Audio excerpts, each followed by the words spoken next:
Assalamualaikum warahmatullahi wabarakatuh. Perkenalkan, nama saya Anissa Prianti dengan NIM 121002. Nah, di sini saya akan menjelaskan tentang incest, yaitu kekerasan seksual oleh anggota keluarga. Nah, bisa kita lihat di atas dari data kasus Komisi Nasional Anti Kekerasan Terhadap Perempuan di tahun 2020, terkhusus kasus incest terbanyak yaitu 822 kasus dan disusul kekerasan lainnya. Tingginya kasus tersebut menunjukkan bahwa perempuan sejak usia anak-anak berada pada situasi yang tidak aman, dikarenakan kekerasan tersebut justru dilakukan oleh orang terdekatnya. Nah, kemudian kita lihat di tahun 2021, kasus incest mengalami penurunan. Nah, angka incest yang mengalami penurunan ini tidak dapat diartikan semata bahwa kasus ini berkurang di masyarakat. Nah, masalahnya kasus incest adalah kekerasan seksual yang berat, di mana korban akan mengalami ketidakberdayaan karena harus berhadapan dengan ayah atau keluarga sendiri. Kekhawatiran menyebabkan perpecahan perkawinan atau konflik, sehingga umumnya baru diketahui setelah incest berlangsung lama atau terjadi kehamilan yang tidak dikehendaki. Kerentanan perempuan menjadi korban incest akan semakin berlapis ketika mereka berusia anak atau penyandang disabilitas yang memiliki hambatan untuk berkomunikasi apa yang terjadi terhadapnya. Baik, kita lanjut, apa itu incest? Nah, incest merupakan hubungan seksual antara orang-orang yang memiliki hubungan darah atau hubungan bersaudara dekat yang dianggap melanggar norma, adat, hukum, dan juga agama. Secara umum ada 3 kategori incest, yaitu parental incest, family incest, dan juga sibling incest. Nah, parental incest yaitu hubungan seksual antara orang tua dan anak, misalkan ayah dengan anak perempuan dan ibu dengan anak laki-laki. Kemudian ada family incest, yaitu hubungan seksual yang dilakukan oleh kerabat dekat di mana orang tersebut mempunyai kekuasaan atas anak-anak dan masih mempunyai hubungan saudara, baik garis keturunan lurus ke bawah, ke atas maupun ke samping. Misalnya paman, bibi, kakek, nenek, keponakan, sepupu, saudara kakek sampai nenek. Kemudian sibling incest yaitu hubungan antara saudara kandung.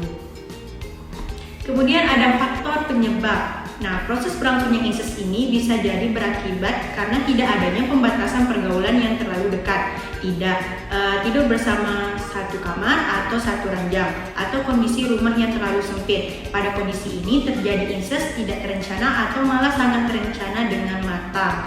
Faktor penyebab incest ini ada 2, yaitu faktor biologis dan juga faktor sosial. Nah, faktor biologis memperkuat incest karena kematian, retardasi mental, dan kelainan kongenital sangat banyak terjadi sebagai akibat incest ini.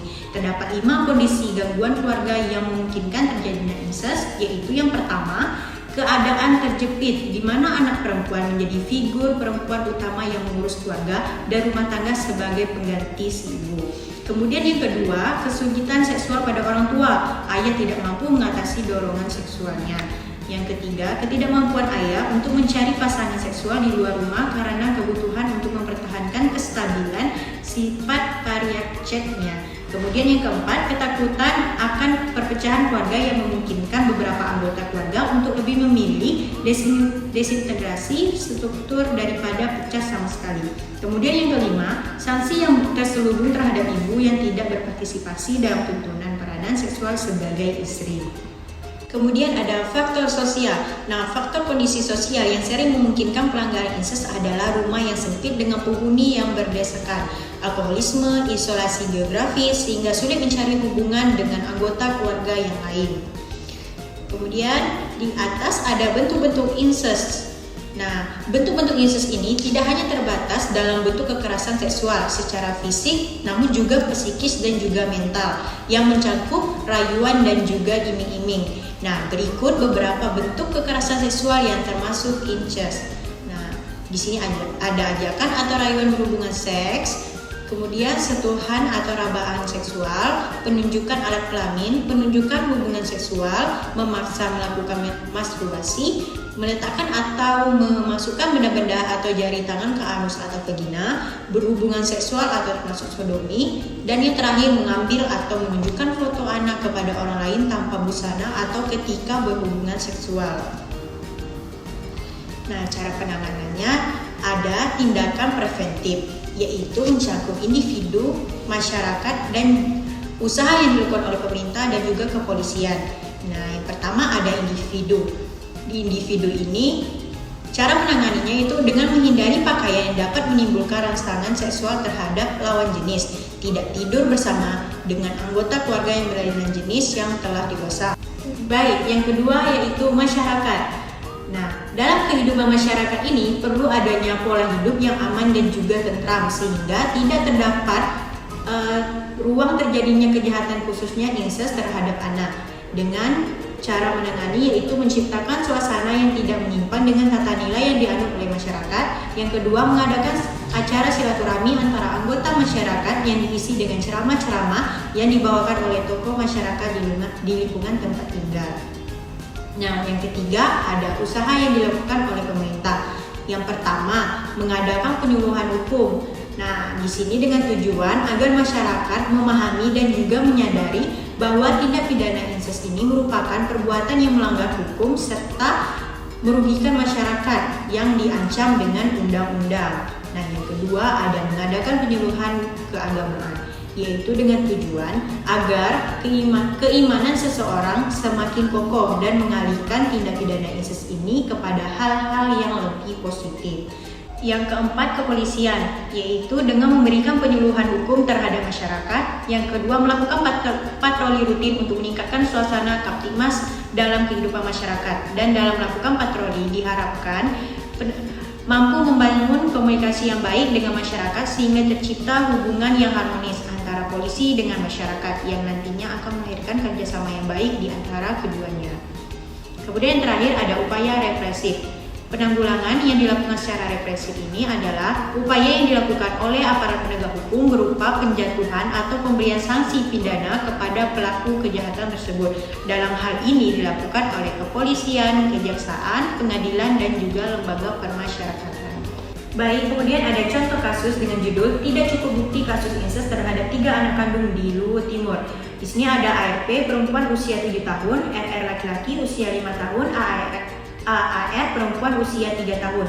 Korban pemerkosaan yang diduga dilakukan oleh ayah kandungnya yaitu SA. Dugaan ini diketahui setelah R, ibu ketiga anak, mendengar keluhan anak-anaknya yang kesakitan di bagian vagina dan dubur. Puskesmas mendiagnosa bahwa ARP dan AAR mengalami abdominal and pelvic pain atau kerusakan pada organ vagina akibat dari pemaksaan persenggamaan. Dan RR mengalami internal thrombosis bimorboid atau kerusakan pada bagian anus akibat pemaksaan persenggamaan. Ketiga korban dirawat di Rumah Sakit Umum Inco, Soroka. Kasus ini dilaporkan kepada Kepolisian Resort Luwu Timur. Dalam proses permintaan keterangan korban, R selaku ibu dilarang mendampingi dan tidak diizinkan untuk membaca terlebih dahulu BAP pada anak korban. Penyidik langsung meminta R mendatanganinya. Melalui SP2HP, kepolisian menginformasikan telah menghentikan proses penyelidikan perkara berdasarkan rekomendasi gelar perkara dengan kesimpulan tidak ditemukan 2 alat bukti yang cukup. Komnas Perempuan mendukung upaya keluarga korban menyampaikan keberatan kepada Direktur Tindak Pidana Umum Barreskrim Mabes Polri dan permintaan pengalihan penanganan perkara. Sumber pengaduan langsung ke Komnas Perempuan. Kesimpulannya, faktor-faktor yang melatar belakangi terjadinya tindak pidana incest dengan korban anak adalah karena rendahnya pendidikan dan ekonomi, lingkungan atau tempat tinggal, alkohol, kurangnya pemahaman terhadap agama, dan peranan korban. Upaya dalam menanggulangi tindak pidana incest yang dapat dilakukan yaitu dengan melalui tindakan preventif yang harus dilakukan oleh setiap elemen, di antaranya pencegahan yang dilakukan oleh individu, masyarakat, pemerintah, dan kepolisian, dan tindakan represif yang dilakukan oleh aparat penegak hukum yaitu kepolisian, kejaksaan, pengadilan, dan juga lembaga permasyarakatan. Sarannya, untuk mencegah terjadinya tindak pidana incest sangat diperlukan peran aparat penegak hukum agar jika terjadi suatu tindak pidana incest, hendaknya masyarakat harus tanggap dan berusaha mengambil tindakan dan melaporkan kepada pihak yang berwajib, serta diperlukan profesionalisme dalam menangani tindakan pidana incest yang terjadi di tengah masyarakat. Harus dilakukan upaya untuk menumbuhkan kesadaran hukum dan masyarakat dengan cara melakukan penyuluhan hukum. Dalam hal ini juga sangat diperlukan peran aktif masyarakat, tokoh masyarakat, serta ulama memberikan pemahaman mengenai dampak kejahatan dari sudut pandang agama, moral, etika, dan juga mengenai dampak yang ditimbulkan. Sekian dan terima kasih.